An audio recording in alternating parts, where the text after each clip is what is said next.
I experienced belonging when I first came to First Church. I was an adult. It was just about 15 years ago.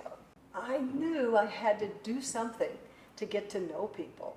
There was a senior group that was going to Sager Brown, and I had no idea what exactly was going to happen, but I knew that 15 or 20 people, mostly in my age group, would be going, and so it would give me a chance to get to know women.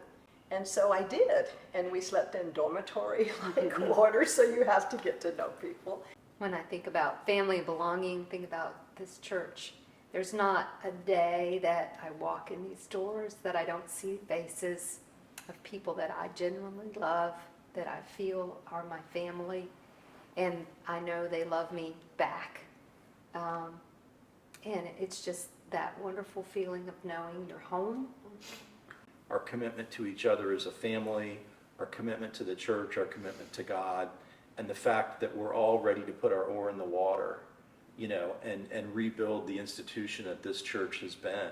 I think the stewardship season, you talked about putting the oar in the water, the stewardship season is about, we're putting it out, putting the question out there. All right, who's with me, right? Who's got the oar in the water with me?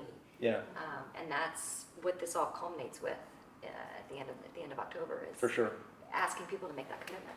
And I also think it's like this whole idea of like, we're better together, right? We were talking about the oars, but like sometimes I'm going to get tired and I want to make sure the boat's still going. Like I don't, like if I take my oar up, I don't want it to just stop with me. And this idea of like, we all have different gifts, we all have different viewpoints, we all have different voices. And when we come together, it just makes a more complete picture.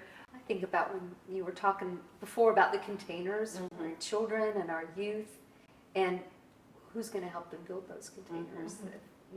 Our presence is so important to help build that. I feel like no discussion about this church is complete without the discussion about what happens outside the walls too. I mean, I am consciously putting my money towards that too, right? I mean, that's because that's what I believe is important, and I trust this church to steward that well. That's the church has made that commitment to me, therefore I feel comfortable making that commitment back. What I see and feel in the context, and we've done it in these snippets of conversation, is that we started with not very sexy, we got to keep the lights on, right? And we've gone from these expenses, literally, to the investment. It's an investment saying, I'm going to invest in myself and show up. I mean, the investments come in so many directions, right? Yeah. And I've talked to people who have made that conscious decision to say, I just started coming back and I made it a discipline that I was going to show up. And after 4 or 5 months of that, I'm amazed to tell you how much more I'm getting out of being a part of this group. Because I took the initiative to get involved. Yeah.